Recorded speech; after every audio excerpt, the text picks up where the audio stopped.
नमस्कार दोस्तों, कविता Yadav YouTube channel पर आप सभी का स्वागत है। संपूर्ण हिंदी विषय की तैयारी को आगे बढ़ाते हुए हिंदी साहित्य से संबंधित पीवाईक्यू को करते हुए आज की क्लास में हम और अन्य महत्वपूर्ण प्रश्नों को करने की कोशिश करेंगे उनके विद सॉल्यूशन के साथ।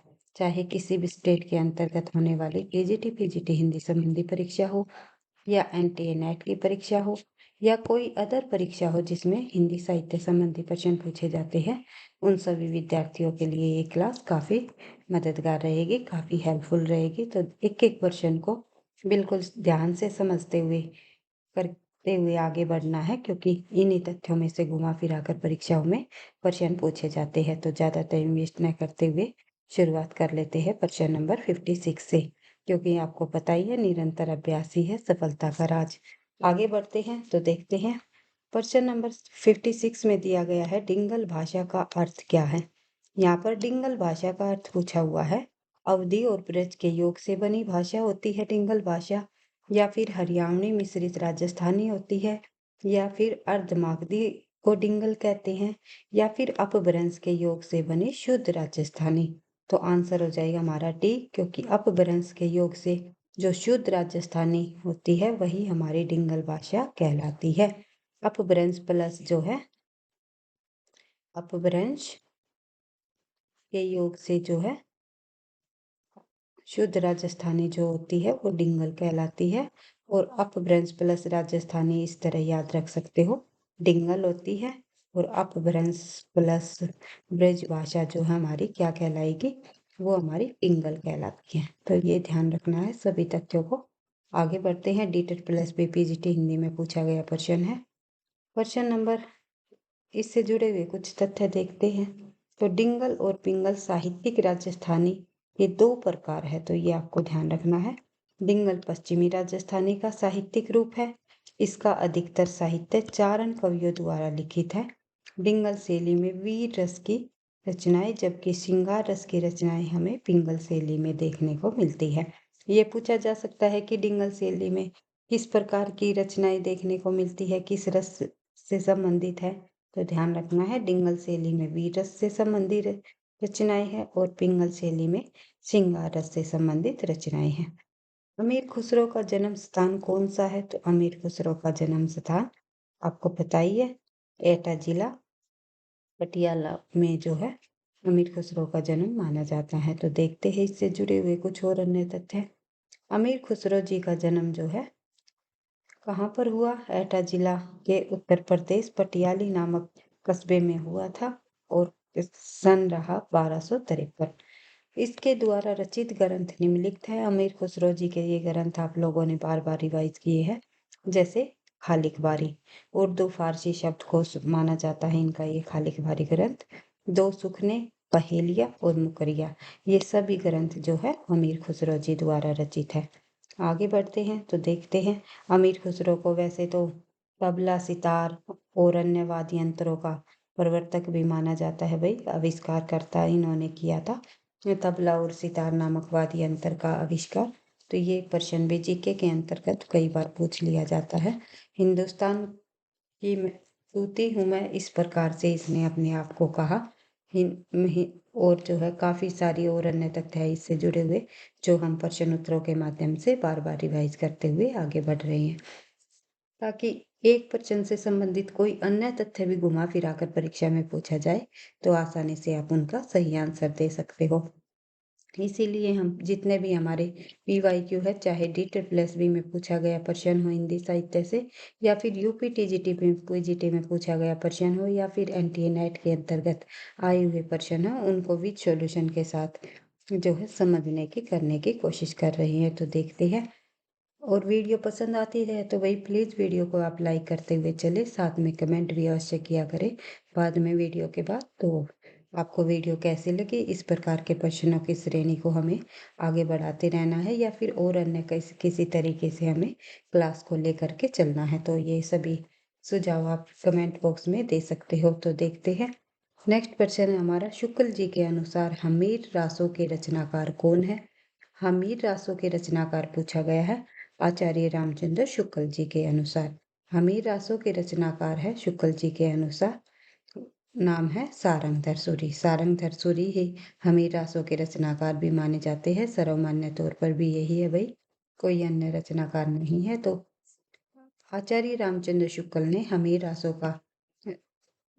रासों का जो रचनाकार है वो सारंगधर सूरी को बताया है। शुक्ल जी ने 14वीं शताब्दी के ग्रंथ प्राकट पेंगलम, जिसके रचनाकार कौन है? लक्ष्मीधर। लक्ष्मीधर जी द्वारा रचित है ये प्राकट पेंगलम ग्रंथ। ये ध्यान रखना है, छंद संबंधी ग्रंथ है ये कुछ छंदों के आधार पर हमीर रासो ग्रंथ की कल्पना की। राहुल सांस्कृत्यायन ने जो है जज्जल नामक किसी कवि को इसका रचयिता घोषित किया है। राहुल सांस्कृत्यायन ने जो है जज्जल कवि को माना है हमीर रासो का रचनाकार, और रामचंद्र शुक्ल ने सारंगधर को माना है। तो ये ध्यान रखना है। आगे बढ़ते हैं। नेक्स्ट क्वेश्चन हमारा डेटेड प्लस बी पीजीटी सिर्फ 1 के अंतर्गत पूछा गया प्रश्न है। 2 एग्जाम में ये प्रश्न आया था डेटेड प्लस बी पीजीटी के ही अंतर्गत। तो ध्यान रखना है, इम्पोर्टेंट प्रश्न है। विद्यापति ने किस भाषा में काव्य रचना की? तो विद्यापति जी द्वारा जो है किस भाषा में काव्य की रचना की गई? आप सभी को पता है, मैथिली भाषा में काव्य की रचना इन्होंने की है। प्रसिद्धि का आधार बताया जाता है इनकी जो रचना है विद्यापति की, पदावली इनकी प्रसिद्धि का आधार रहा है, मैथिली भाषा में रचित है। साथ ही जो है इन्होंने अवहट भाषा में भी रचना की है, साथ ही संस्कृत में भी की है। अवहट और संस्कृत यहाँ विकल्प में नहीं है, इसलिए हम मैथिली की तरफ जो है जाएंगे और मैथिली भाषा का ही आंसर लगाएंगे। आंसर सी हो जाएगा। 3 भाषा में रचना की है विद्यापति जी ने, एक मैथिली भाषा में, दूसरा जो है संस्कृत भाषा में, साथ ही जो है अवहट भाषा में भी जो है विद्यापति जी द्वारा रचनाएं की गई है। कौन सी रचना किस भाषा की है, ये तथ्य हम पहले भी काफी बार पढ़ चुके हैं, फिर रिवाइज करेंगे। तो आगे बढ़ते हैं। विद्यापति ने 3 भाषाओं में काव्य की रचना की है, जैसे कि संस्कृत, अवहट और मैथिली। सी हमारा आंसर हो जाएगा। भाई विद्यापति को मैथिल कोकिल भी कहा जाता है, और इनकी पदावली रचना के आधार पर ही इन्हें मैथिल कोकिल कहा गया है। इनका जन्म 1350 ईस्वी में हुआ। मैथिली भाषा में विद्यापति ने पदावली की रचना की। सूर्यकांत त्रिपाठी निराला ने पदावली की मादकता को नागिन की लहर कहा है। तो ये बार बार पॉइंट आता है, इम्पोर्टेंट पॉइंट है, तो ध्यान रखना है। आगे बढ़ते हैं। Next question dated plus B PGT में ही पूछा गया है 2021 के अंतर्गत फर्स्ट शिफ्ट में। तो ध्यान रखना है। तो अमीर खुसरो ने हिंदी के लिए कौन सा शब्द प्रयुक्त किया है? अमीर खुसरो ने हिंदी के लिए जो है हिंदवी शब्द को प्रयुक्त किया है, हिंदवी कहा है हिंदी के लिए। आगे बढ़ते हैं। अमीर खुसरो ने हिंदी के लिए हिंदवी शब्द का प्रयोग किया है। खुसरो जी जो है निजामुद्दीन औलिया के शिष्य थे। खुसरो को खड़ी बोली का प्रथम कवि भी कहा जाता है। इनकी जो प्रमुख रचनाएं हैं, 2 सुपने, खालिक बारी, पहेलियां, मुकरिया आदि जो है अमीर खुसरो की प्रमुख रचनाएं हैं। कीर्तिलता की भाषा क्या है? विद्यापति जी द्वारा ही रचित है ये रचना कीर्तिलता। तो कीर्तिलता की जो भाषा है वो क्या है, ये आपको बताना है। तो विद्यापति ने पदावली की रचना तो मैथिली भाषा में की है, लेकिन कीर्तिलता और कीर्तिपताका दोनों रचनाएं मिश्रित अपभ्रंश में है, अर्थात अवहट भाषा में इनकी रचनाएं की गई। आगे बढ़ते हैं। कीर्तिलता की भाषा मिश्रित अपभ्रंश या अवहट है। विद्यापति ने कीर्तिलता में तिरहुत राजा कीर्ति सिंह की वीरता और उदारता का चित्रण किया है। विद्यापति तिरहुत राजा शिव सिंह और कीर्ति सिंह के राज दरबारी कवि माने जाते हैं। आगे बढ़ते हैं। नेक्स्ट प्रश्न हमारा डेटेड प्लस बी में ही पूछा गया प्रश्न है 2021 के अंतर्गत। बालचंद बिजवाई भाषा दुहु नहीं लगन दूजन हाशा विद्यापति की किस रचना की पंक्ति है?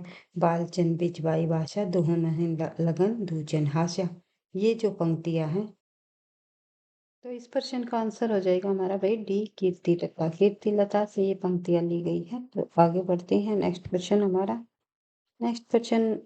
पॉइंट दिया गया है भाई, निम्नलिखित में जो पंक्तियां है बालचंद बिजबाई भाषा दुहु नहीं लगन दूजन हाशा, जो ये पंक्तियां है विद्यापति जी की, ये कीर्तिलता ग्रंथ से ली गई है। वह अवहट में रचित ग्रंथ है, और हजारी प्रसाद द्विवेदी ने विद्यापति को श्रृंगार रस का सिद्ध वाक कवि कहा है। ये भी आपको ध्यान रखना है। सिद्ध रस का श्रृंगार रस का सिद्ध व कवि किसको कहा जाता है? विद्यापति को कहा जाता है। और किसके द्वारा कहा गया है? हजारी प्रसाद द्विवेदी जी के द्वारा कहा गया है श्रृंगार रस का सिद्ध व कवि। और कीर्तिलता की जो रचना है विद्यापति जी ने रंग बिरंगे संवाद के रूप में की है।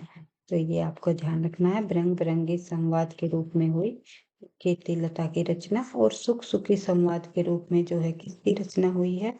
तो ये आपको कमेंट बॉक्स में बताना है, क्योंकि जहाँ रंग बिरंगे संवाद का जिक्र आता है तो वहाँ मैं आपको सुख सुखी संवाद के बारे में अवश्य बताती हूँ, और जहाँ सुख सुखी संवाद का जिक्र आता है तो वहाँ मैं आपको रंग बिरंगे संवाद के बारे में बताती हूँ, ताकि आपकी बार बार रिवीजन होती रहे, तथ्यों को आप आसानी से वहाँ जो है आप जब परीक्षा में देखो तो उसका आसानी से सही आंसर लगा सको।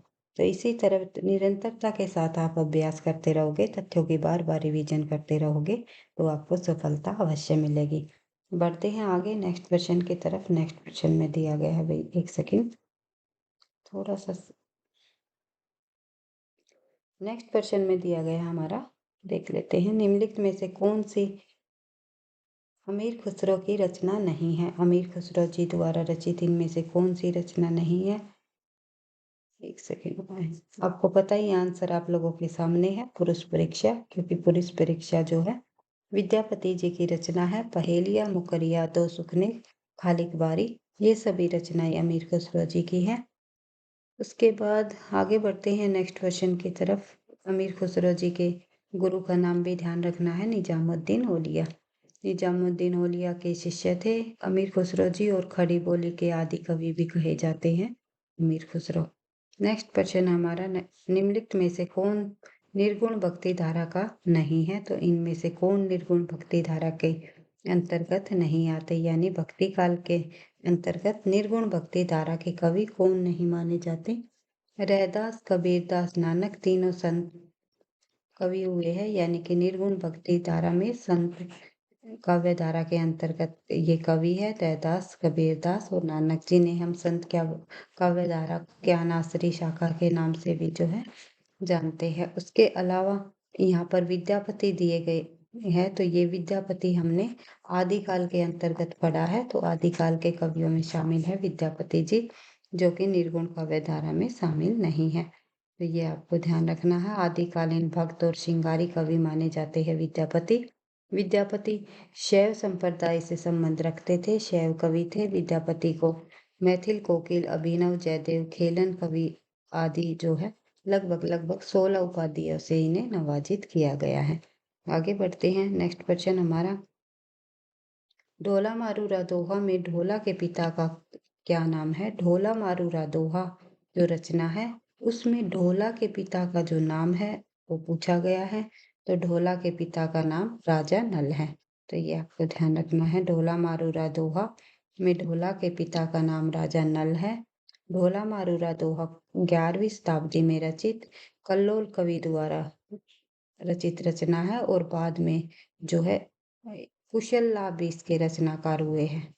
एक लेखक और हुए हैं भाई, कुशल लाभ। कुशल लाभ भी अगर ऑप्शन में कल्लोल कवि न हो, कुशल लाभ दिया गया तो आपको कुशल लाभ पर जाना है, क्योंकि ढोला मारूरा दोहा के रचनाकार कुशल लाभ भी हुए हैं। कुछ शताब्दियों पहले कल्लोल कवि ने इसकी रचना की थी, बाद में कुछ पदों को जो है कुशल लाभ ने भी जोड़ा था। तो इसमें राजकुमार ढोला, राजकुमारी मारू, राजकुमारी मारवाणी की प्रेम कथा है, यानी इस जो ढोला मारूरा दोहा जो ग्रंथ है रचना है, इसमें त्रिकोणीय प्रेम कथा को दर्शाया गया है।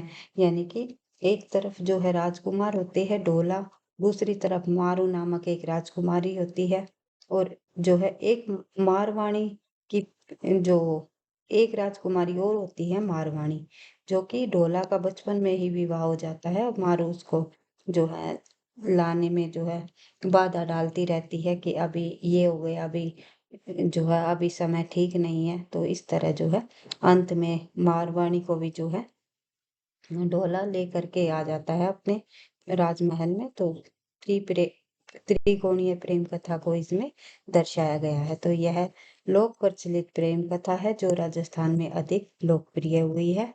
यह मूलतः दोहे में रचित है, जिसमें कवि कुशल राय ने 17वीं शताब्दी की में कुछ चौपाइयाँ जोड़ी, जैसे कि मैंने आपको बताया। बाद में जो है कुशल लाभ भी कह सकते हैं भैया, कुशल राय, कुशल लाभ, तो इनका ये नाम है आई थिंक। तो आप देख सकते हो और कमेंट बॉक्स में बता सकते हो। तो इनके द्वारा 17वीं शताब्दी में कुछ चौपाइयाँ जोड़ी गई। उसके बाद आगे बढ़ते हैं। नेक्स्ट क्वेश्चन है हमारा, गोरखनाथ का समय 11वीं सदी है। यह मान्यता किस विद्वान की है? गोरखनाथ का जो समय है 11वीं शताब्दी किसने मानी, किसके द्वारा माना गया?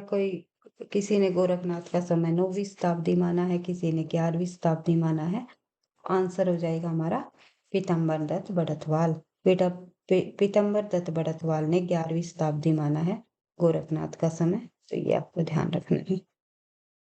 एक सेकंड में बढ़ते हैं आगे नेक्स्ट पॉइंट की तरफ, और अन्य तथ्य हम इससे संबंधित देख लेते हैं भाई।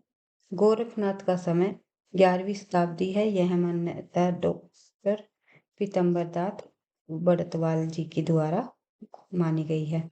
मिश्र बंधुओं ने हिंदी का प्रथम गद्य लेखक माना है गोरखनाथ को। पीतम्बर दत्त बड़तवाल ने गोरखवाणी का संपादन 14 ग्रंथों को प्रमाणिक मानकर किया है। गोरखनाथ जो है मत्स्येंद्र नाथ के शिष्य थे। अगर गोरखनाथ के गुरु का नाम पूछा जाए तो मत्स्येंद्र नाथ था, ये आपको ध्यान रखना है। आगे बढ़ते हैं। नेक्स्ट क्वेश्चन हमारा, नेक्स्ट क्वेश्चन में देखते हैं, नाथ पंथ सिद्धों की परंपरा से ही छटकर निकला है। यह कथन किसका है? नाथ पंथ जो है वो कहाँ से छटकर निकला है? सिद्धों की ही परंपरा से निकल कर आया है। तो ये कथन किसके द्वारा कहा गया है? तो ये आपको बताना है। डॉक्टर राम कुमार वर्मा, राहुल सांसकर्तायन, शिव सिंह सेंगर या आचार्य रामचंद्र शुक्ल।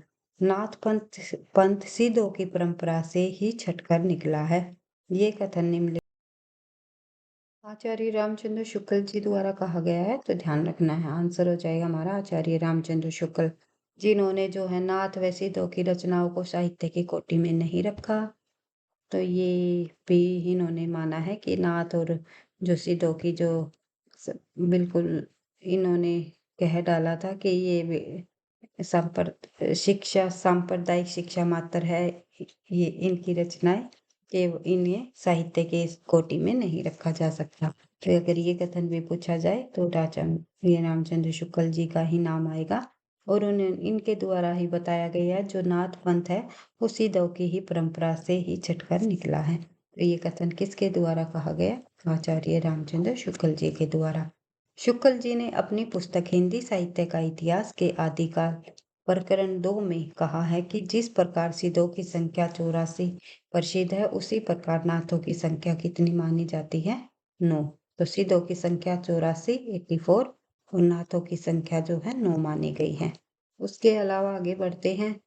गोरख सिद्धांत संग्रह के अनुसार नवनाथों के नाम इस प्रकार है, जैसे नागार्जुन, जड़ भरत, हरिश्चंद्र, सत्यनाथ, भीमनाथ, गोरक्षनाथ, चरपटनाथ, जलंधरनाथ, मल्यार्जुन। तो ये सभी के सभी नाम जो है नाथों के हैं, और किसके अनुसार है? गोरख सिद्धांत संग्रह के अनुसार। आगे बढ़ते हैं। नेक्स्ट क्वेश्चन हमारा, नेक्स्ट क्वेश्चन देख लेते हैं। आरपीएससी परीक्षा में पूछा गया प्रश्न है 2020 के अंतर्गत पिंगल मिश्रित भाषा की रचना है। तो पिंगल आप लोगों ने बतानी है कि इनमें से किस रचना की भाषा है। तो पिंगल मिश्रित जो भाषा रही है वो पृथ्वीराज रासो की भाषा मानी जाती है। इसमें ब्रज भाषा के शब्दों को अधिक रखा है भाई, इसलिए इसकी जो भाषा है वो पिंगल मिश्रित भाषा कही जाएगी, क्योंकि कई भाषाओं का मेल है पृथ्वीराज रासो भाषा में। लगभग 5 भाषाओं इसमें दी गई है। तो देखते हैं।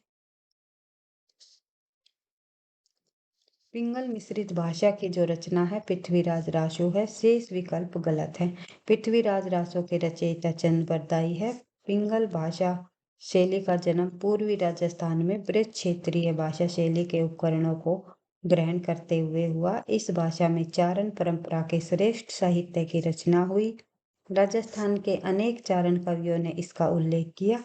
पिंगल पूर्वी राजस्थानी का साहित्यिक रूप है और इसका अधिकतर साहित्य भाट जाति के कवियों द्वारा लिखित है। डॉक्टर चटर्जी के अनुसार अवहट ही राजस्थान में पिंगल नाम से विख्यात थी। तोसी तोरी ने राजस्थानी के पूर्वी भाग की भाषा को क्या नाम दिया है? पिंगल। तो ये भी आपको ध्यान रखना है, पूर्वी भाग को। राजस्थान की पूर्वी भाग की भाषा पिंगल रही है। आगे बढ़ते हैं।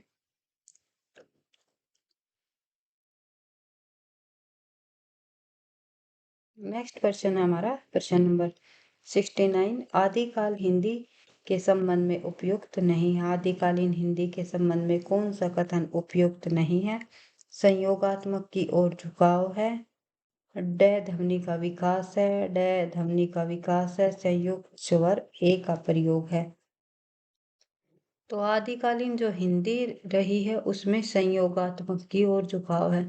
संयोगात्मक की ओर झुकाव होना का मतलब ये है संस्कृत की तरफ झुकाव है, तो ऐसा नहीं है। तो आंसर हो जाएगा हमारा ए, क्योंकि इसमें ड ध्वनियों का विकास हुआ है और ढ ध्वनियों का भी विकास हुआ है, जैसे कि अपभ्रंश की रचनाओं में हमें देखने को मिलती है। धीरे धीरे जो है पहले संस्कृत भाषा आई, संस्कृत के बाद जो है पाली आई, पाली के बाद जो है प्राकृत भाषा का विकास हुआ, प्राकृत भाषा का विकास हुआ। उसके बाद अपभ्रंश भाषाएं निकल कर आई, फिर धीरे धीरे जो है हिंदी भाषा का विकास हुआ। हिंदी और हिंदी तक की भाषाएं निकली, अपभ्रंश के भाषा अवहट भाषा निकली।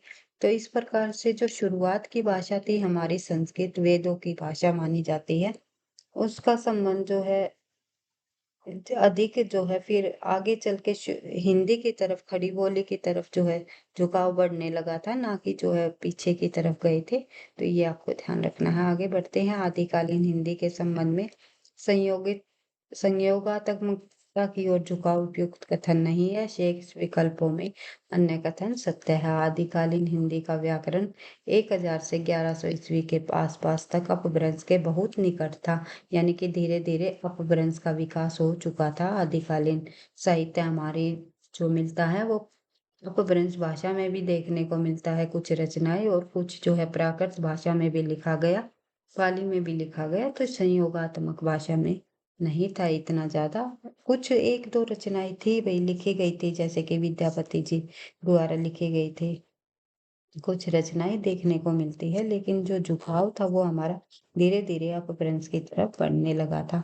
और अपभ्रंश के व्याकरणिक रूप में कम होते गए और हिंदी के अपने रूप विकसित होते गए। आदिकालीन हिंदी में मुख्यतः उन्हीं ध्वनियों, स्वर, व्यंजनों का प्रयोग मिलता है जो अपभ्रंश में प्रयुक्त है, पर कुछ अंतर भी है। अपभ्रंश में केवल 8 स्वर हमें देखने को मिलते हैं। तो ये आप देख सकते हो यहाँ पर 1 2 3 4 5 6 7 8, तो ये 8 स्वर हमें अपभ्रंश में देखने को मिलते हैं। ये 8 स्वर मूल स्वर है। आदिकालीन हिंदी में 2 नए स्वर आए, उसके बाद ए और औ, उसके बाद विकसित हो गए जो संयुक्त स्वर भी कहलाते हैं और जिनका उच्चारण क्रमशः ऐ औ जैसा होता है। और न, र, ल, स व्यंजन संस्कृत, पाली, प्राकृत व अपभ्रंश में दंत्य ध्वनि थे। आदिकाल में ये वर्ज्य हो गए और नह, मह, लह आदि जो पहले संयुक्त व्यंजन थे, अब वे क्रमशः न, म, ल के महाप्राण के रूप में हो गए, अर्थात संयुक्त व्यंजन न रहकर मूल व्यंजन हो गए। तो आई होप आपको समझ आ रहा होगा। वीडियो आपको पसंद आ रही है तो प्लीज वीडियो को आप लाइक करते हुए चले, ताकि जो है नेक्स्ट क्लास बनाने का मुझे इसी तरह मोटिवेशन मिलता रहे। और आपके लिए ये प्रश्न काफी हेल्पफुल रहेंगे परीक्षा में। इन्हीं तथ्यों में से बार बार प्रश्नों को पूछा जाता है, तो आपको एक एक तथ्यों को, एक एक प्रश्नों को ध्यान से समझते हुए उनको बार बार रिवाइज करते हुए चलना है, ताकि जो है आप अच्छे से अच्छा स्कोर प्राप्त कर सको। कमान बांध छुटिए ही अपार, लागत लोही इस सहारी धार, शमशान धार सब वीर शेत, धन शत्रुन बह रकत रेत। तो ये जो पंक्तियां हैं, तो देखते हैं क्या प्रश्न में क्या पूछा गया है। उपयुक्त जो पंक्तियां हैं, इस किसके मध्य होने वाले युद्ध का वर्णन किया गया है। इन पंक्तियों में पूछा गया है कि किस किस के बीच युद्ध के का वर्णन इसमें दिखाया गया है इन पंक्तियों के माध्यम से। तो आंसर हो जाएगा हमारा पृथ्वीराज की सेना व समुद्र शिखर की सेना के बीच जो युद्ध हुआ था, इन पंक्तियों के माध्यम से उसमें वर्णन किया गया है। तो देखते हैं उपयुक्त पंक्तियों में पृथ्वीराज सेना व समुद्र शिखर की सेना के मध्य होने वाले युद्ध का वर्णन है। डॉक्टर बच्चन सिंह ने लिखा है कि यह पृथ्वीराज रासो यानी कि जो पृथ्वीराज रासो ग्रंथ से जो ये पंक्तियां ली गई है, इसमें यह एक राजनीतिक महाकाव्य है। पृथ्वीराज रासो को राजनीतिक महाकाव्य किसने बताया है? बच्चन सिंह ने। और दूसरे शब्दों में राजनीति की महाकाव्यात्मक त्रासदी है। तो ये पूरा का पूरा कथन भी अगर दे दिया जाए परीक्षा में कि यह एक राजनीतिक महाकाव्य है, दूसरे शब्दों में राजनीतिक की महाकाव्यात्मक त्रासदी है।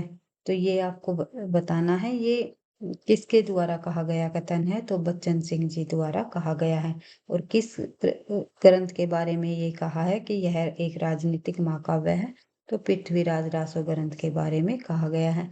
त्रासदी बताया है इन्होंने, महाकाव्यात्मक त्रासदी बोल दिया है, क्योंकि अंत में आप लोगों को पता ही है पृथ्वीराज रासो में जो है अंत में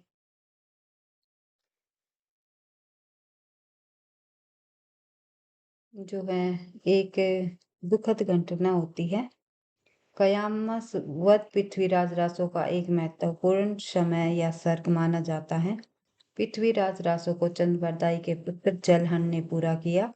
चंद्रबरदाई को छप्पे छंद का जो विशेषक माना जाता है। चंद्रबरदाई का प्रिय छंद कौन सा है, कई बार पूछ लिया जाता है, तो छप्पे छंद को ही प्रिय छंद बताया गया है चंद्रबरदाई का। तो ये आपको ध्यान रखना। आचार्य रामचंद्र शुक्ल ने लिखा है चंद्रबरदाई हिंदी के प्रथम महाकवि माने जाते हैं और इनका जो ग्रंथ है पृथ्वीराज रासो हिंदी का प्रथम महाकाव्य माना गया है। तो ये कई यहाँ पर कोटेशन हमें इस प्रश्न के माध्यम से देखने को मिलती है कि यह एक राजनीतिक महाकाव्य है। ये इसके बारे में बताया गया है पृथ्वीराज रासो के बारे में, ये किसके द्वारा कहा गया ये कथन। और जो ये चंद्रबरदाई हिंदी का प्रथम महाकवि माने जाते हैं और पृथ्वीराज रासो हिंदी का प्रथम महाकाव्य है। तो ये दोनों के दोनों यहाँ कोटेशन दी गई है, परीक्षा की दृष्टि से काफी महत्वपूर्ण है, परीक्षाओं में पूछे जाते हैं। तो ये कोटेशन बच्चन सिंह जी की है, ये कथन बच्चन सिंह जी का है जो जिसमें कहा गया है यह एक राजनीतिक महाकाव्य है, दूसरे शब्दों में राजनीति की महाकाव्यात्मक त्रासदी है। और दूसरी तरफ ये यहाँ पर एक कोटेशन यहाँ आपको रामचंद्र शुक्ल जी की भी देखने को मिलेगी, जिसमें ये कहा गया है चंद्रबरदाई हिंदी के प्रथम महाकवि माने जाते हैं, इनका पृथ्वीराज रासो हिंदी का प्रथम महाकाव्य है। तो ये दोनों कोटेशन आपको ध्यान रखनी है। बढ़ते हैं आगे नेक्स्ट क्वेश्चन की तरफ। नेक्स्ट क्वेश्चन में दिया गया है यह कहानी 16वीं शताब्दी के बाद की लिखी हुई है और रासों में प्रक्षिप्त हुई है। तो ये पद्मावती समय के विषय में ये कथन किसका है, तो ये कथन जो है पद्मावती समय के विषय में कहा है हजारी प्रसाद द्विवेदी ने। यह कहानी 16वीं शताब्दी के बाद की लिखी हुई है और रासों में प्रक्षिप्त हुई है। और आगे बढ़ते हैं। यह कहानी 16वीं शताब्दी के बाद की लिखी हुई है और रासों में प्रक्षिप्त हुई है। तो पद्मावती समय के विषय में यह कथन आचार्य हजारी प्रसाद द्विवेदी का है। आचार्य हजारी प्रसाद द्विवेदी जन चेतना की दृष्टि से साहित्य इतिहास के शोधकर्ता, मार्मिक विचारक, उपन्यासकार, ललित निबंधकार, संपादक तथा बहुश्रुत आचार्य के रूप में मान्य है। आचार्य हजारी प्रसाद द्विवेदी को चिन्मुख मानवता के अन्वेषक के रूप में भी जाना जाता है। आचार्य हजारी प्रसाद द्विवेदी की प्रमुख आलोचनात्मक रचनाएं आप यहाँ पर देखोगे तो सूर साहित्य 1930, हिंदी साहित्य की भूमिका 1940, कबीर 1941, हिंदी साहित्य का आदिकाल 1952, सहज साधना 1963, कालिदास की लालित्य योजना 1965, मध्यकालीन बोध का सौरव 1970। ये सभी की सभी आलोचनात्मक रचनाएं जो है हजारी प्रसाद द्विवेदी की है। सूर साहित्य, साहित्य की भूमिका, कबीर, हिंदी साहित्य का आदिकाल, सहज साधना कालिदास की लालित्य योजना, मध्यकालीन बोध का स्वरूप, ये सभी रचनाएं, सभी आलोचनात्मक कृतियां हजारी प्रसाद द्विवेदी जी द्वारा रचित हैं। उसके अलावा पद्मावत समय जो रासों का 20वां सर्ग माना जाता है कि पृथ्वीराज रासों का 20वां सर्ग कौन सा रहा है? पद्मावत समय। चंद बरदाई ने श्रृंगार वीर, रौद्र बीभत्स व भयानक रसों का सजीव या यथार्थंकन किया है। चंद बरदाई द्वारा रचित पृथ्वीराज रासों में 69 सर्ग है और 68 प्रकार के छंदों का प्रयोग किया है। आगे बढ़ते हैं। नेक्स्ट क्वेश्चन हमारा प्रश्न नंबर 72 दिया गया है। तिब्बत के 84 सिद्धों की परंपरा कौन से सिद्ध से प्रारंभ हुई? तो आंसर हो जाएगा हमारा लुइपा। सबसे बड़े कवि माने जाते हैं लुइपा सिद्धों में, तो ये आपको ध्यान रखना है। तिब्बत में 84 सिद्धों की परंपरा लुइपा से प्रारंभ हुई और सर्वश्रेष्ठ कवि सरहप्पा को माना गया है। वह हिंदी का प्रथम कवि राहुल सांस्कृत्यायन के अनुसार सरहप्पा को ही बताया गया है। तो आगे बढ़ते हैं। नेक्स्ट क्वेश्चन हमारा, निम्नलिखित में से कौन आदिकाल के अंतिम चरण के सुप्रसिद्ध कवि है? आदिकाल के अंतिम चरण के सुप्रसिद्ध कवि अमीर खुसरो रहे हैं, यह ध्यान रखना है। अमीर खुसरो आदिकाल के अंतिम सुप्रसिद्ध कवि माने जाते हैं। अमीर खुसरो का वास्तविक नाम अबुल हसन था। यह निजामुद्दीन औलिया के शिष्य थे। खुसरो द्वारा रचित ग्रंथों की संख्या 100 बताई गई है और इसमें महत्वपूर्ण खालिक बारी, पहेलिया, मुकरिया, दो सुखने, गजल आदि शामिल हैं। ईश्वरी प्रसाद ने अमीर खुसरो को महाकवि या कवियों का राजकुमार की संज्ञा दी है। तो ये ध्यान रखना है, कवियों का राजकुमार या महाकवि की संज्ञा किसने दी है? अमीर खुसरो जी को। तो आंसर हो जाएगा ईश्वरी प्रसाद। स्वयंभू जो कि 8वीं शताब्दी के कवि है, अपभ्रंश भाषा के महाकवि थे। इन्होंने जो ग्रंथ लिखा उसका नाम है पौंचरिव, जो कि राम के जीवन के चरित्र पर आधारित है। जैसे कि तुलसीदास जी द्वारा रामचरितमानस लिखा गया, इसी तरह जो है स्वयंभू ने पौंचरिव में राम के जीवन का चित्रण किया है। कृष्णेमु भी स्वयंभू जी द्वारा ही रचित ग्रंथ है और इन्हें अपभ्रंश का वाल्मीकि भी कहा जाता है। अपभ्रंश का वाल्मीकि क्यों कहा जाता है? क्योंकि इन्होंने राम के जीवन पर आधारित ग्रंथ लिखा है। रामायण संबंधी ग्रंथ है ये, क्योंकि वाल्मीकि ने रामायण ही लिखा था। ये आपको ध्यान रखना है। और इन्होंने भी जो है इस रामायण के आधार पर ही अपभ्रंश भाषा में पौंचरिव की रचना की है। नेक्स्ट क्वेश्चन हमारा देख लेते हैं। पुष्यदंत 10वीं शताब्दी के कवि रहे हैं, जो कि अपभ्रंश का भवभूति भी कहा जाता है पुष्यदंत को। इन्होंने 3 ग्रंथ लिखे हैं पुष्यदंत ने, महापुराण, नयकुमारचरिव और जसहरचरिव। ये तीनों ग्रंथ इंपोर्टेंट है, परीक्षा में पूछे जाते हैं। तो तीनों याद रखने हैं आपको, महापुराण, नयकुमारचरिव और जसहरचरिव। तीनों ग्रंथ किसके हैं? पुष्यदंत के। नेक्स्ट क्वेश्चन देखते हैं भाई, हिंदी साहित्य का प्रथम महाकाव्य कौन सा है? आपने अभी पढ़ा था, आचार्य रामचंद्र शुक्ल ने हिंदी साहित्य का जो प्रथम महाकाव्य है वो पृथ्वीराज रासो को माना। प्रथम कवि चंद, इसके ही रचनाकार चंद बरदाई को माना। तो ये आपको ध्यान रखना है। हिंदी साहित्य का प्रथम महाकाव्य जो है चंद पृथ्वीराज रासो को ही माना जाता है। आगे पॉइंट देखते हैं भाई।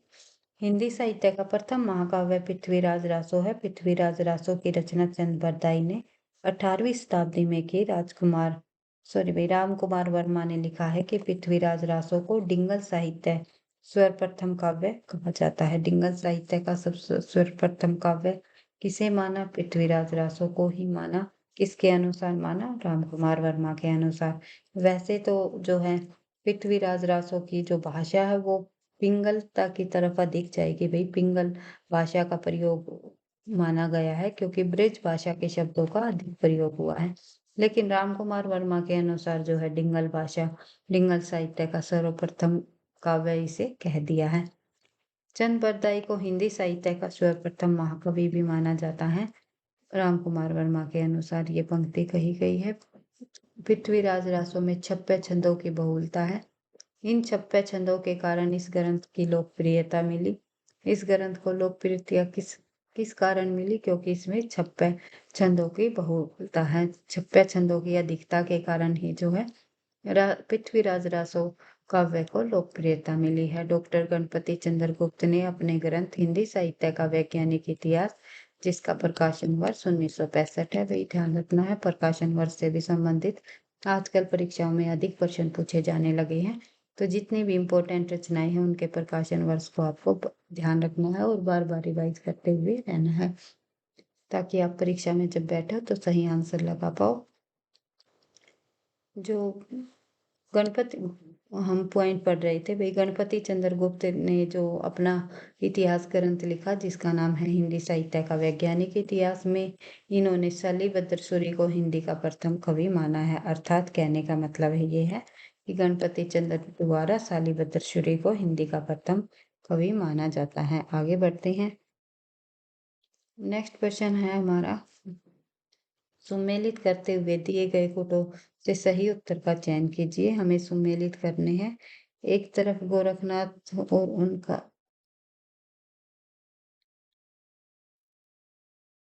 तो हमें जो है एक तरफ रचनाएं दी गई है, ग्रंथ दिए गए हैं, दूसरी तरफ जो है उनके जो है रचनाकार दिए गए हैं, तो ध्यान रखना है। हाँ,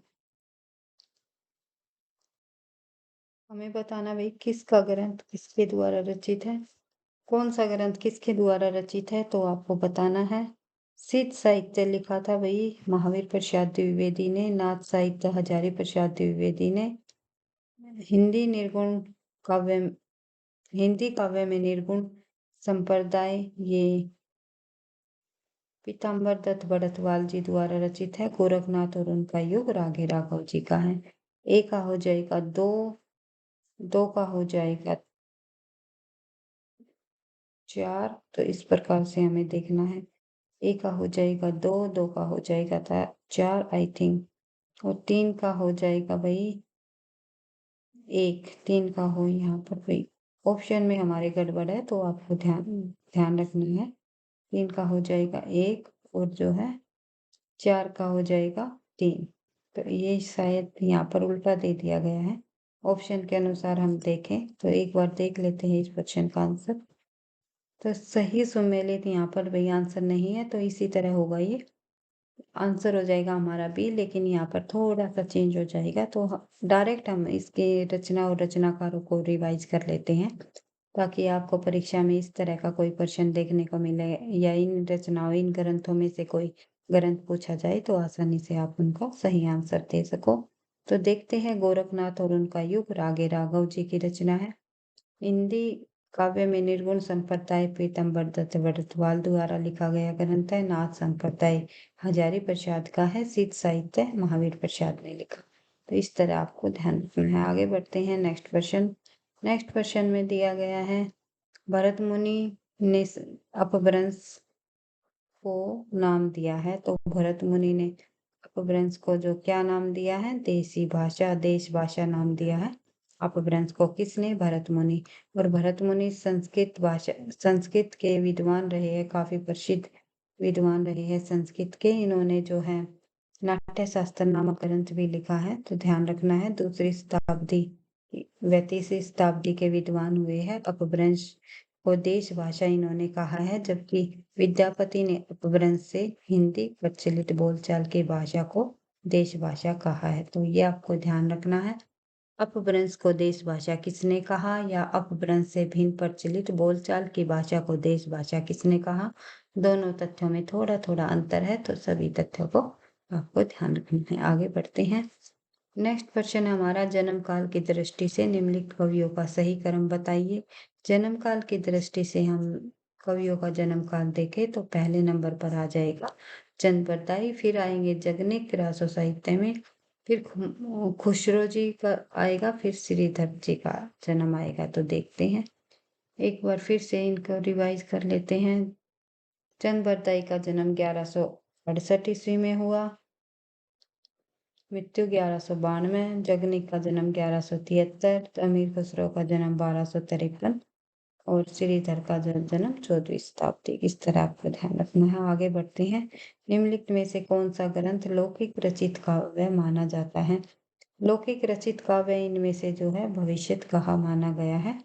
भविष्यत कहा जो ग्रंथ है वो धनपाल जी द्वारा रचित है। किसके द्वारा रचित है ये ग्रंथ? धनपाल कवि हुए हैं, उनके द्वारा रचित है भविष्यत कहा, जिससे में कहा है कि व्रत करने पर भविष्य के सारे काम जो है सफल हो जाते हैं। एक सेकेंड भाई, तो देखते हैं इससे जुड़े हुए कुछ और तथ्य। निम्नलिखित ग्रंथों में से लौकिक चरित काव्य धनपाल कृत भविष्यत कहा को माना जाता है, जबकि योग सार परमात्म प्रकाश के लेखक कौन है? जो कि 6ठी शताब्दी के कवि रहे हैं, ये भी ध्यान रखना आपको। और पाड़ू दोहा के लेखक राम सिंह हैं। आगे बढ़ते हैं। नाथ संप्रदाय के प्रवर्तक इनमें से कौन माने जाते हैं? नाथ संप्रदाय के प्रवर्तक गोरखनाथ जी माने जाते हैं। और नाथ संप्रदाय ग्रंथ किसके द्वारा लिखा गया? अभी हमने ऊपर पढ़ा था, हजारी प्रसाद द्विवेदी द्वारा।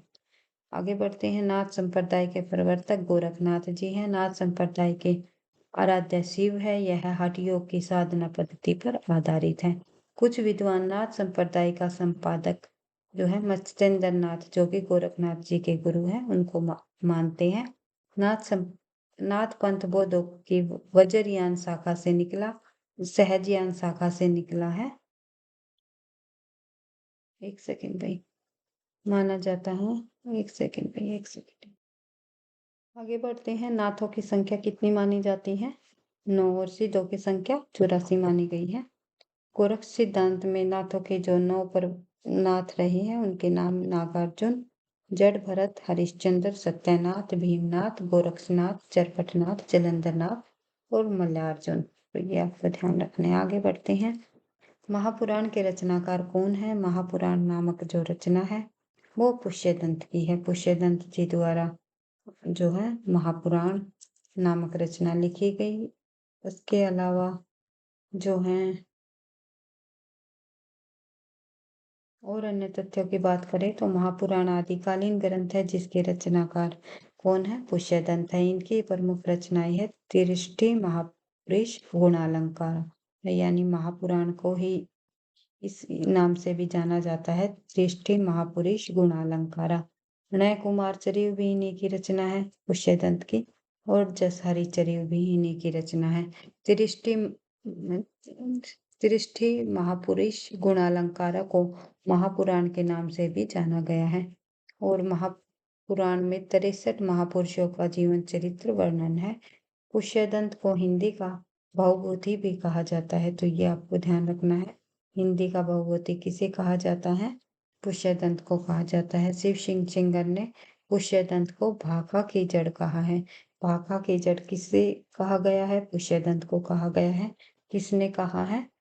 शिव सिंह सेंगर ने कहा है। यहाँ भाखा की जड़ सही है भैया, ऐसा नहीं है कि आप ये बोल दोगे कि भाषा की जड़ नहीं, भाखा की जड़ कहा गया है। भाखा ही भाषा को ही कहा जाता है, और जो है ये अपभ्रंश भाषा में लिखा गया शब्द है, तो ये आपको ध्यान रखना है। तो अपभ्रंश में भाषा को भाखा ही कहा जाता है। तो आगे बढ़ते हैं। नेक्स्ट क्वेश्चन हमारा, इन सिद्धों व नाथों में सबसे पुराने हैं। इन सिद्धों व नाथों में सबसे पुराने कौन माने जाते हैं, ये आपको बताना है। सरहप्पा, कणहप्पा, मच्छंदरप्पा या गोरखनाथ? तो सही आंसर हो जाएगा हमारा भाई सरहप्पा है, ये शाह नहीं है, ये टाइपिंग मिस्टेक है भाई। सरहप्पा जो कि प्रथम सिद्ध कवि भी माने जाते हैं, तो आंसर हो जाएगा हमारा मत्स्येंद्र नाथ, जो कि गोरखनाथ के गुरु रहे हैं। नाथ संप्रदाय के प्रवर्तक भी माने जाते हैं मत्स्येंद्र नाथ। तो ये सभी तथ्य आपको ध्यान रखने हैं। आगे बढ़ते हैं। सिद्धों व नाथों में सबसे पुराने मत्स्येंद्र नाथ है। सिद्धों में ही नाथ संप्रदाय की सिद्धों से ही नाथ संप्रदाय की उत्पत्ति हुई, जिसके प्रवर्तक मत्स्येंद्र नाथ है। मत्स्येंद्र नाथ एक ही है, इन्हीं को कहा जाता है, मत्स्येंद्र नाथ को ही मत्स्येंद्र नाथ कहा जाता है। तो सरहप्पा को हिंदी का प्रथम कवि भी माना जाता है, जिनकी रचना दोहा कोश है। दोहा कोश नामक जो ग्रंथ है वो सर हप्पा जी का ही है। काफी प्रसिद्ध ग्रंथ है, इम्पोर्टेंट है, परीक्षा की दृष्टि से बार बार पूछा जाता है। कणहप्पा सिद्धों में सबसे श्रेष्ठ विद्वान तथा सबसे बड़े कवि माने जाते हैं, किंतु इनका कोई ग्रंथ प्राप्त नहीं है। आगे बढ़ते हैं नेक्स्ट क्वेश्चन पर। नेक्स्ट क्वेश्चन है हमारा प्रश्न नंबर 82। विशल देवरासो की नायिका का नाम बताइए। विशल देवरासो की नायिका आप सभी को पता है, राजमती है। कितने सारे एग्जाम में पूछा जाने वाला प्रश्न है, एनवीएस में भी, यूजीसी में भी, राजस्थान लेक्चरर में भी। तो सभी परीक्षाओं को ध्यान में रखते हुए पीवाईक्यू को आपको बार बार रिवाइज करते हुए चलना है। इन्हीं तथ्यों में से हिंदी साहित्य से जुड़े हुए सभी प्रश्न पूछे जाते हैं। तो विशल देवरासो की नायिका राजमती है। विशल देवरासो का समय जो 1155 एक रासो साहित्य है, इसके रचनाकार नरपति नाल्ला जी हैं। ये 4 खंडों में वीर तथा श्रृंगार रस प्रधान रचना है और हिंदी में सर्वप्रथम 12 मासा ऋतु का वर्णन तथा वीर काव्य परंपरा का प्रथम ग्रंथ विशल देवरासो को ही माना गया है। आगे बढ़ते हैं नेक्स्ट क्वेश्चन हमारा। आदिकालीन रासो साहित्य की प्रमुख प्रवृत्तियों में से संबंधित कौन सा कथन सही नहीं है। आदिकालीन रासो साहित्य की यहाँ पर प्रवृत्तियां दी गई है, तो एक प्रवृत्ति हमारी यहाँ गलत है, तो ये हमें बताना है। तो इस साहित्य में राष्ट्रीय प्रेम का सुंदर चित्रण किया गया है, तो आंसर हो जाएगा हमारा एक, क्योंकि ये प्रवृत्ति हमारी गलत हो जाएगी। आदिकालीन साहित्य में रासो साहित्य की जो प्रमुख प्रवृत्तियां हैं उसमें राष्ट्रीय प्रेम का तो कहीं जिक्र ही नहीं है। संपूर्ण जो देश है वे छोटे छोटे टुकड़ों में बटे हुए थे, राज्य में बटे हुए थे। जो राजा महाराजा था वे अपने राज्य को ही सुरक्षित रखना चाहते थे। एक राज्य से दूसरे राज्य पर जो वे आक्रमण करते थे और जो अपनी जो है जमीन को बढ़ाने की कोशिश करते रहते थे। संपूर्ण राष्ट्र यानी संकुचित भाव देखने को मिलता है। राष्ट्रीयता का सिमटा हुआ भाव हमें जो है राष्ट्रीयता का संकुचित, राष्ट्र प्रेम का संकुचित भाव देखने को हमें इसमें रासो साहित्य में देखने को मिलता है, ना कि संपूर्ण राष्ट्र प्रेम का सुंदर चित्रण हमें मिलता है। युद्धों का सजीव वर्णन देखने को मिलता है। जो लेखक रहा करते थे, वहां राजकवि रहा करते थे, वे राजाओं के साथ जाकर के स्वयं प्रत्यक्ष देखा हाल जो है अपनी रचनाओं में करते थे, या राजाओं के साथ जाते थे युद्धों में और फिर जो है उन अपनी आंखों से देखा हुआ जो प्रत्यक्ष हाल है, वीरता, राजा की वीरता व शौर्य का वर्णन अपनी रचनाओं में बढ़ा चढ़ाकर किया करते थे। यानी कि युद्धों का सजीव चित्रण हमें इस साहित्य में अधिकतम देखने को मिलता है। इसमें शौर्य और विलासता का स्वाभाविक व जीवंत चित्रण हुआ है। श्रृंगार रस और वीर रस का एक साथ चित्रण में की महत्वपूर्ण रचनाएं हैं। एक तरफ श्रृंगारता का वर्णन करते थे, तो दूसरी तरफ जो है राजा की वीरता का भी वर्णन वे अपनी रचनाओं में करते थे। इस साहित्य में राष्ट्रीय प्रेम का सुंदर चित्रण किया गया है। रासो साहित्य में ये प्रवृत्ति नहीं है। आदिकालीन साहित्य की जो प्रमुख प्रवृत्तियां है वे आप लोगों ने यहाँ पर देख ही ली। रासो का युद्धों का सजीव वर्णन देखने को मिला है। इसमें शौर्य और विलासता का स्वाभाविक व जीवंत चित्रण हुआ है। श्रृंगार रस और वीर रस का एक साथ चित्रण रासो साहित्य में देखने को मिलता है और इसमें आश्चर्य दाता राजाओं तथा उनके प्रेम कहानी की प्रशंसा की गई है। आगे बढ़ते हैं, नेक्स्ट क्वेश्चन हमारा देख लेते हैं। नेक्स्ट क्वेश्चन दिया गया है क्वेश्चन नंबर 84। अमावस के घड़ी झिलमिल चंदा, पूनम के घड़ी सूरनाथ के घड़ी बेअंत गरजे बाजत अनहद दूर। ये काव्यांश पंक्तियां है। ये अनहद नाद स्थिति को व्यक्त करने वाली ये संत का नाम है, तो ये आपको बताना है, तो आंसर हो जाएगा हमारा गोरखनाथ। आगे बढ़ते हैं, नेक्स्ट क्वेश्चन हमारा। भाषा की कसौटी पर यदि ग्रंथ को कसते हैं तो और भी निराश होना पड़ता है, क्योंकि वह बिल्कुल बेठिकाने हैं। उनमें व्याकरण आदि की कोई व्यवस्था नहीं है। आचार्य रामचंद्र शुक्ल के अनुसार इस ग्रंथ के संदर्भ में तो ये कथन कहा है। आचार्य रामचंद्र शुक्ल ने इस ग्रंथ के संबंध में ये कथन कहा है कि इसमें व्याकरण आदि की कोई व्यवस्था नहीं है, व्याकरण की दृष्टि से सही नहीं बताया किस ग्रंथ को। तो आंसर देख लेते हैं एक बार से हम भाई। ऑप्शन के अनुसार पृथ्वीराज रासो, बिसलदेव रासो, हमीर रासो, कुमार रासो। तो आंसर हो जाएगा हमारा पृथ्वीराज रासो। पृथ्वीराज रासो के बारे में आचार्य रामचंद्र शुक्ल जी ने ये कथन कहा है कि भाषा की कसौटी पर यदि ग्रंथ को कसते हैं तो और भी निराश होना पड़ता है, क्योंकि यह बिल्कुल बेठिकाने हैं। इनमें व्याकरण आदि की कोई व्यवस्था नहीं है। ये पूरा का पूरा कथन आचार्य रामचंद्र शुक्ल जी का है। आगे बढ़ते हैं। क्वेश्चन नंबर 86 देख लेते हैं भाई। निम्नलिखित में से किस रचना में कड़वक शैली का प्रयोग नहीं हुआ? तो कड़वक शैली का प्रयोग इनमें से किस रचना में नहीं हुआ, ये आपको बताना है। जम्बू श्वामिक चरिव पर पौंचरिव, या फिर पाहुड़ दोहा, या फिर महापुराण। तो आंसर हो जाएगा हमारा पाहुड़ दोहा। पाहुड़ दोहा कड़वक शैली में प्रयोग नहीं हुआ। और अन्य ये जो तीनों रचनाएं हैं, स्वामी चरिव, पौमचरिव जो कि स्वयंभू की है, महापुराण जो कि पुष्यदंत की है, कड़वक शैली में इनका जो है प्रयोग हुआ है। और पाहुड़ दोहा के रचनाकार आपको कमेंट बॉक्स में बताना है। अवश्य 1-2 प्रश्नों का आंसर आप लोग दिया करो कमेंट बॉक्स में, ताकि आपको जो है लिखने से भी जो है कुछ रचनाएं के जो रचनाकारों के नाम आप अपने स्वयं अपने हाथ से लिखोगे तो आपको याद रहेंगे। तो आज का होमवर्क आज सब ये आपका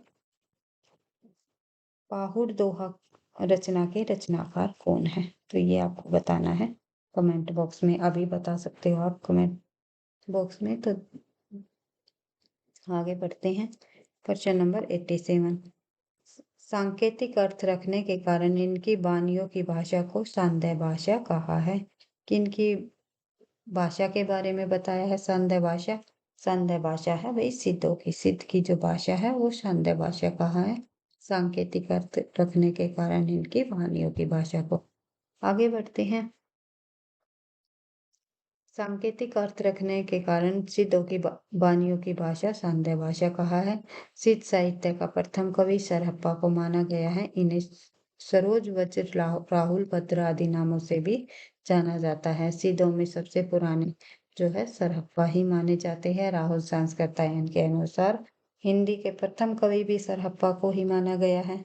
नेक्स्ट क्वेश्चन में देखते हैं। Question number 88। आदिकाल के किस कवि की भाषा हिंदी के वर्तमान रूप के सर्वाधिक निकट है? तो आंसर हो जाएगा हमारा अमीर खुसरो की जो भाषा है वो हिंदी के सर्वाधिक वर्तमान रूप से सर्वाधिक निकट है, अर्थात खड़ी बोली का प्रयोग इन्होंने अपनी भाषा में किया है। खड़ी बोली सबसे पहले खड़ी बोली के कवि भी अमीर खुसरो को ही माना जाता है।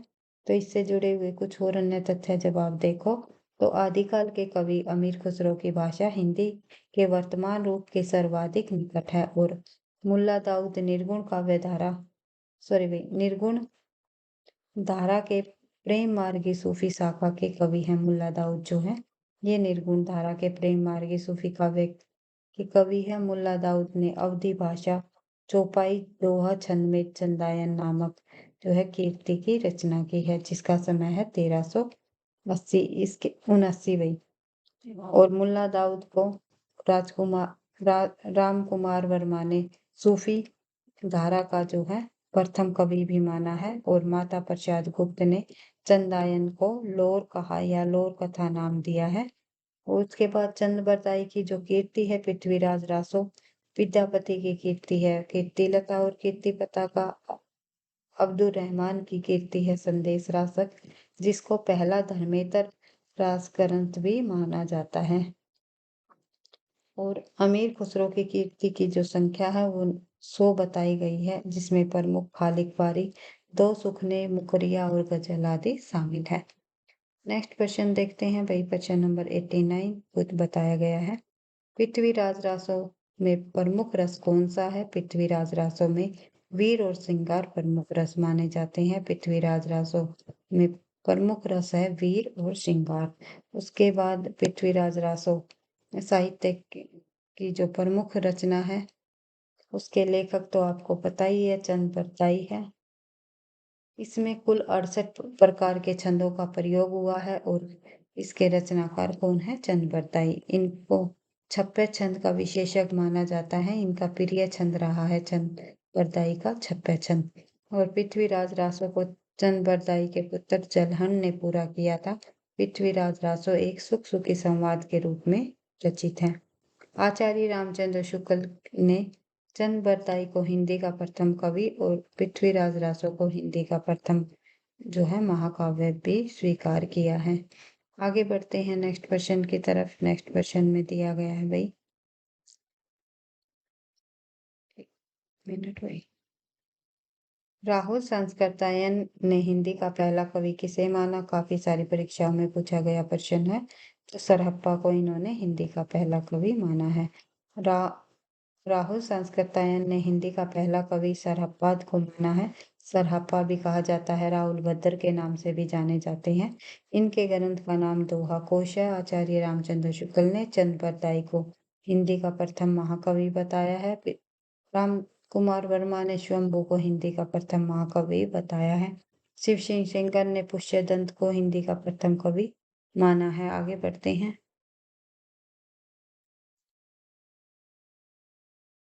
सिद्धों की वाणियों को हिंदी काव्यधारा के नाम से किसने संग्रहित किया है?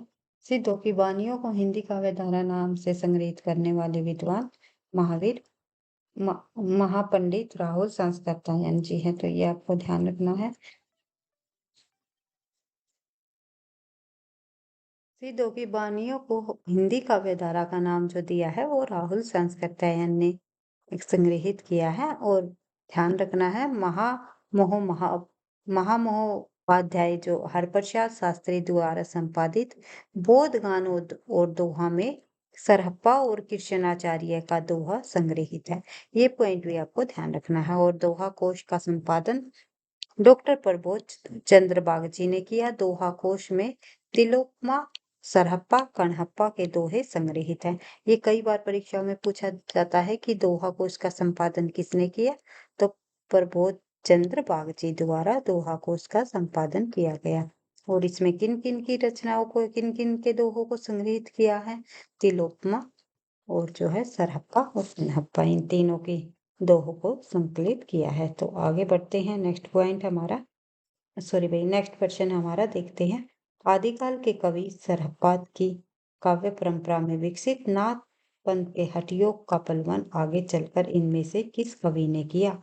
तो आदिकाल के कवि सरहप्पा की काव्य परंपरा में विकसित नाथ पंथ के हठयोग का जो पलवन है आगे चल के किसके द्वारा किया गया? तो जो कबीरदास जी है, कबीरदास जी की रचनाओं पर नाथ का प्रभाव हमें देखने को मिलता है। तो ये ध्यान रखना है। आगे बढ़ते हैं। आदिकाल के कवि सरहप्पा की काव्य परंपरा में विकसित नाथ पंथ के हठयोग का जो पलवन है आगे चलकर कबीरदास की साखी शबद रवेणी आदि रचनाओं में हमें देखने को मिलता है। आगे बढ़ते हैं तो देखते हैं नेक्स्ट क्वेश्चन। बौद्ध धर्म के सिद्धांतों में देश की बदलती हुई परिस्थितियों ने जिन नवीन भावनाओं की सृष्टि की, उन्हीं के परिणाम स्वरूप सिद्ध साहित्य की रूपरेखा तैयार हुई। सिद्ध साहित्य के प्रादुर्भाव विषयक यह कथन किस के द्वारा कहा गया? तो ये आपको बताना है किसका कथन है। ये जो ये पंक्तियां है, बौद्ध धर्म के सिद्धांतों में देश की बदलती हुई परिस्थितियों में जिन नवीन भावनाओं की सृष्टि की, उन्हीं के परिणाम स्वरूप सिद्ध साहित्य की रूपरेखा हुई। ये कथन जो है राम कुमार वर्मा जी द्वारा कहा गया है। तो ये आपको ध्यान रखना है। आगे बढ़ते हैं। बौद्ध धर्म के सिद्धांत में देश की बदलती हुई परिस्थितियों ने जिन नवीन भावनाओं की सृष्टि की, उन्हीं के परिणाम स्वरूप सिद्ध साहित्य की रूपरेखा तैयार हुई। सिद्ध साहित्य के प्रादुर्भाव विषयक यह कथन राम कुमार वर्मा जी द्वारा कहा गया है। आगे बढ़ते हैं। नेक्स्ट क्वेश्चन, नेक्स्ट क्वेश्चन में देख लेते हैं भाई।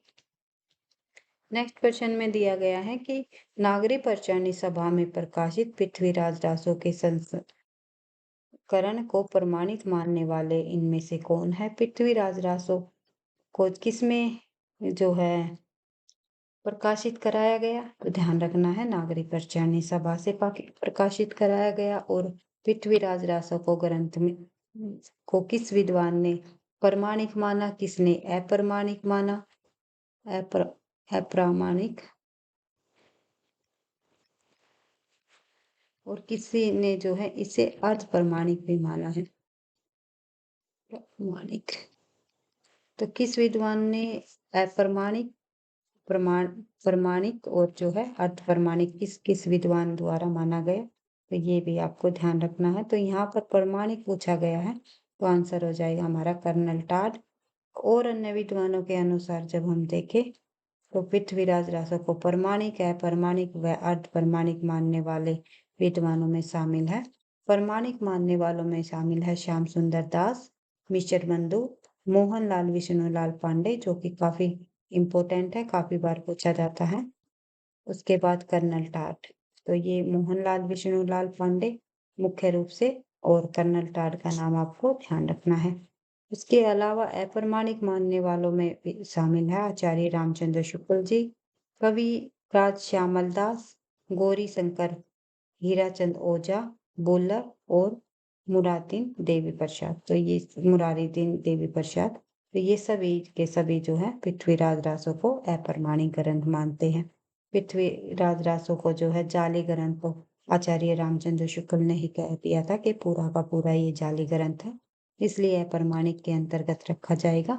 शुक्ल जी का नाम इसमें विशेष रूप से नाम ध्यान रखना है, और गौरी हीराचंद ओझा जी का भी आपको नाम ध्यान रखना है, क्योंकि ज्यादातर हमने पिछली परीक्षाओं में देखे है तो इन्हीं को ऑप्शन के अंतर्गत रखा गया है अधिकतर। हम उन्हीं आधारों पर तथ्यों की रिवीजन करेंगे जो बार बार क्वेश्चन रिपीट होते हैं, तो किस प्रकार से ऑप्शन दिए जाते हैं, किस प्रकार से हमें उसका आंसर देना है। तो इसी तरह हम करते हुए संपूर्ण हिंदी साहित्य के पीवाईक्यू को करने की कोशिश करेंगे। अर्ध प्रमाणिक मानने वालों में शामिल है हजारी प्रसाद द्विवेदी, डॉक्टर दशरथ ओझा, सुनीति कुमार चटर्जी और मुनि जिनविजय। इन चारों का नाम आपको ध्यान रखना है, क्योंकि सभी इंपॉर्टेंट है परीक्षा की दृष्टि से। तो आगे बढ़ते हैं नेक्स्ट क्वेश्चन। नेक्स्ट क्वेश्चन में हमारा पूछा गया है भारतीय बाहुबली रास इनमें से किस काव्य धारा का ग्रंथ है।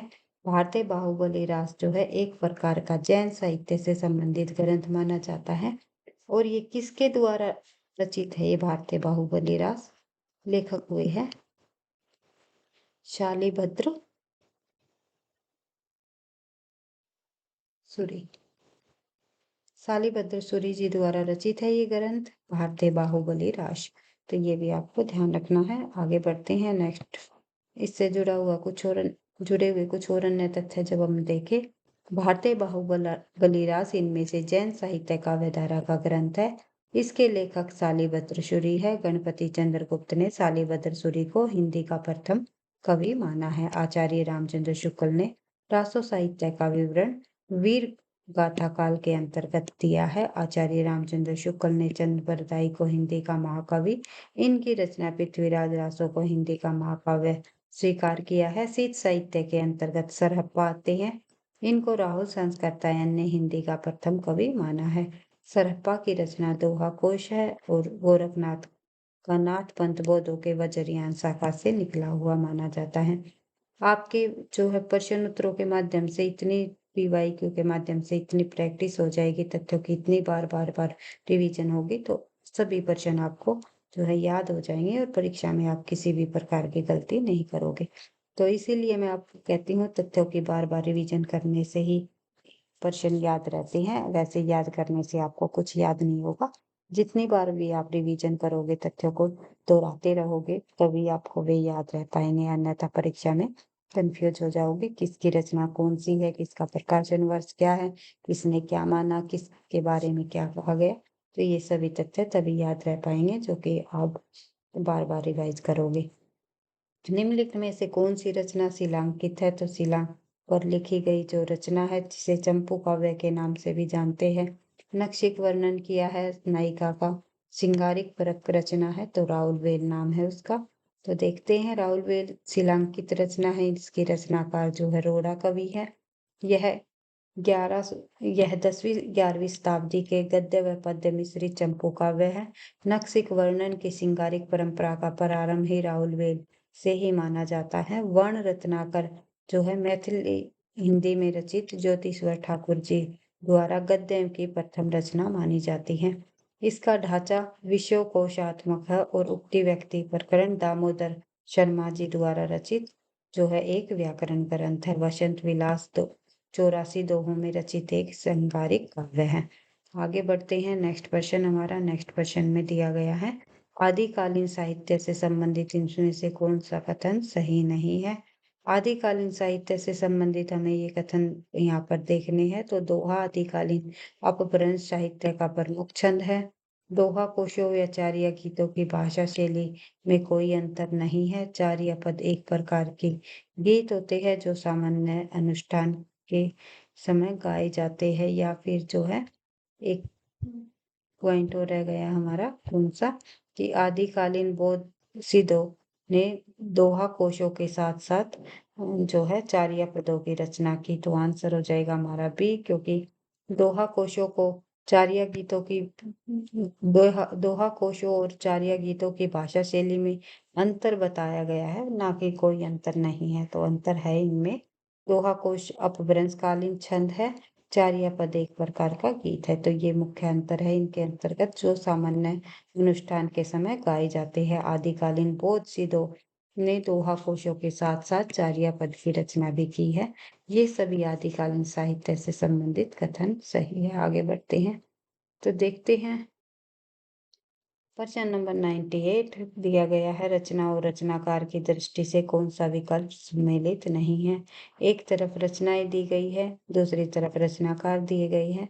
तो प्रबंध चिंतामणि के रचनाकार विनय चंद्र सूरी माने गए हैं। पाड़ु दोहा जो रचना के रचनाकार राम सिंह है। नेमिनाथ चरिव के रचनाकार हरिभद्र सूरी है, और भविष्यत कहा के रचनाकार धनपाल है। तो आगे बढ़ते हैं। तो इनमें जो है गलत हो जाएगा हमारा प्रबंध चिंतामणि, क्योंकि इसके रचनाकार मेरुतुंग है भाई, मेरुतुंग। मैंने आंसर नहीं बताया, माफी चाहूंगी। ये हमारा आंसर हो जाएगा। तो देख सकते हो आप, इनको फिर से रिवाइज कर सकते हो। प्रबंध चिंतामणि रचना के रचनाकार मेरुतुंग है। पाड़ु दोहा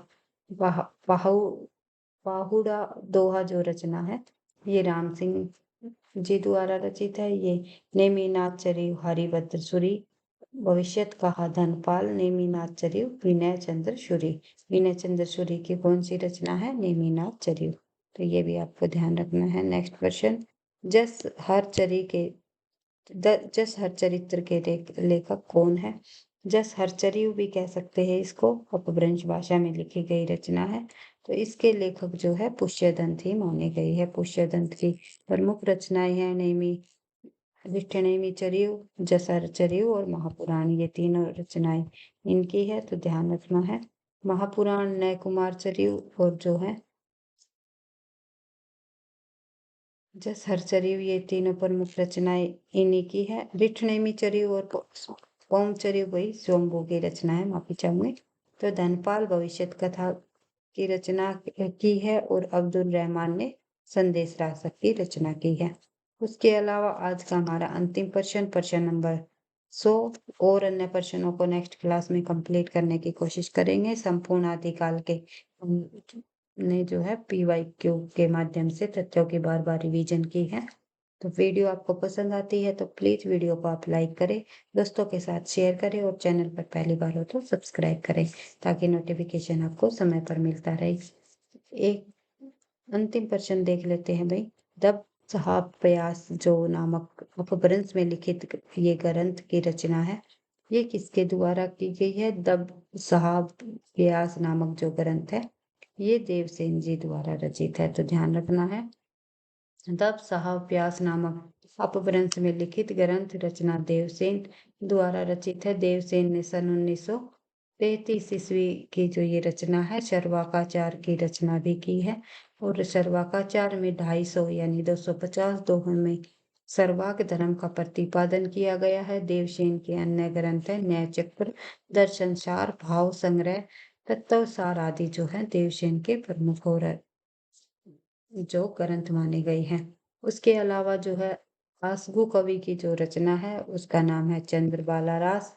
शालिभद्र सूरी की रचना है भारतीय बाहुबली रास।